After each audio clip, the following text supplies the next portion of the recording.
দুপুরের লাঞ্চ ওল মাখা, লাউয়ের খোসা ভাজা, সরি এটা চাল কুমড়োর খোসা ভাজা, চাল কুমড়ো, নারকোল আর হচ্ছে ছোলা দিয়ে, আর এটা হচ্ছে নারকোলের বড়া। মাছ আছে কিন্তু ভুতু মাছ খাবে না।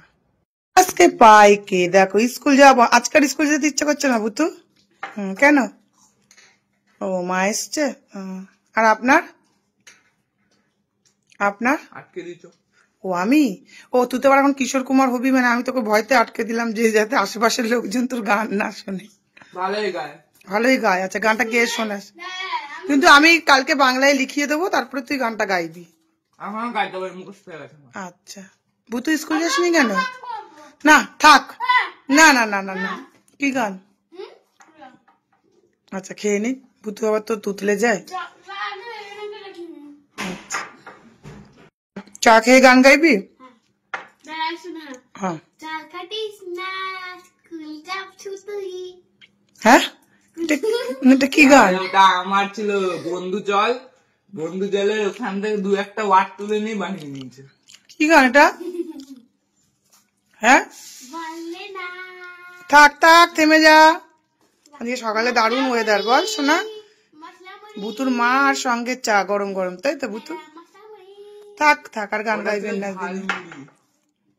আমার ঘরখানা দেখতে পাচ্ছেন একবারে ঝকঝকে তকতকে, তার একটাই রহস্য হচ্ছে আমার মা। আমার মা যখন এসে গেছে আমার ঘরের বিন্দু বিন্দু সিন্ধু সিন্ধু কোনা কোনা পুরো পরিষ্কার হয়ে যাবে। আর ঠাকুরখানা তো নিজের জীবন ফিরে পেল। মা এত যত্ন করে ভালোবেসে ঠাকুর দেয়, আমিও দিই, কিন্তু মায়ের মতন তো দিতে পারি নে গো। কি তার কইব, সে যে কি জ্বালা আসে আমি ছাড়া কেউ জানে না। তো দেখো একেবারে মা তো একেবারে বিন্দু বিন্দু সিন্ধু সিন্ধু সব পরিষ্কার করে ঝকঝকে তকতকে করে দিয়েছে। ওই যে কাজের লোক আমার বাড়িতে এখন নেই, কারণ কাজের লোকরা আমি বেশি ভালোবেসেছিলাম, তাই কাজের লোক আমার মুখে সারগোসা আর বললাম না, কি মেরেছে সে আর বলার দরকার নেই। যেখানেই তুমি বেশি ভালোবাসা দেখাবে সেখানেই তুমি সারগোস করে খাবে। তো যাদের লজ্জা হবে তারা শিক্ষা নেবে, যাদের লজ্জা হবে না তারা আমার মতন বারবার সেই সারগোসার বাড়ি খাবে। তো যাই হোক দেখো আমার মা কি সুন্দর করে চারিদিকে একেবারে ঝকঝক তকতক করেছে, কিন্তু শুধুমাত্র আমার মেয়ে আর ছেলের হাতে যদি এই ঘরটা ছেড়ে দাও 10 মিনিটের জন্য, চারিদিকে একবারে পোলায় কাণ্ড হবে। তো তারপর দেখো সকালবেলা উঠেই কিন্তু এবারে মেয়ের জন্য ফেনা ভাত, আলু ভাতে, এদিকে আর মানে চাউমিন হবে, তার আলু পেঁয়াজটাও ভাজতে বসাই দিয়েছে।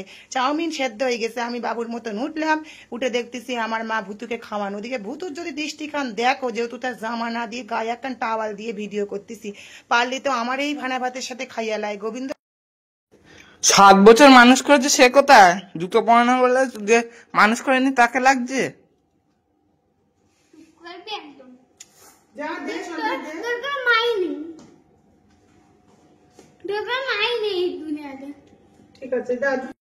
তো যেরকম তোর কোনো মাথা নেই। তোমাদের সবকিছু কথাবার্তা শুনে মনে হলো কি আমি কি ভুতুর মা? না, গর্ভে ধারণ করলি মা হওয়া যায় না, সেটা তোমরা জানো, আগেও জানতে, এখন তার প্রমাণ হচ্ছে ভুতু। এই যে ভুতুরে লইয়া তার মা বেরোচ্ছে, আর ভুতু সমানে আমার মুখ ভেঙছেই যাচ্ছে। যাই হোক, এখন মামার বাড়িতে আগুন লেগেছে, ভুতু তো মুখ ভ্যাংসাবে, জানে ওর মা আছে, ওর মাম্মা মরে কিছুই করবে না। তো মারে লইয়া চলি গেল নিচে, গাড়ি এদিকে ফ্যাঁক ফ্যাঁক করে হর্ন দিয়েই যাচ্ছে। ভুতুর তো মার সাথে যাচ্ছে মনের সুখে, গাড়িওয়ালা দাঁড়িয়ে থাকে থাকুক, কিন্তু তার মা আগে মারে হাত ধরে নিচে নামায়া লই গেছে। ওদিকে দেখো নিচে গাড়িওয়ালা দাঁড়ায় বলতেছে ওরে ভুতু আয়। ওদিকে পারলে তো মারে ওরে গাড়ির সাথে বাইর দেয় ভুতু। টাটা বাই বাই শিউ করতে করতে আমার মায়ের ট্রেনখানাই না চলে যায়। মানে সে যে কি কাণ্ড, সে আমার বাড়িতে না থাকলে তোমরা বুঝবা না। ওদিকে ওই দিক টাটা হয়ে গেছে, এবার মা উল্টো করে আমার টাটা। মা তো মাই হয়।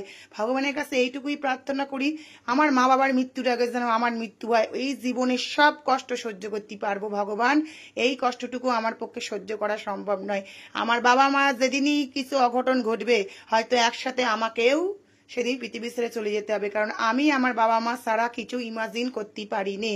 এটা আশা করি সবার ক্ষেত্রেই চলে যাচ্ছে এই দুঃখে। তারপর যে আমি কি করলাম দেখতে থাকো।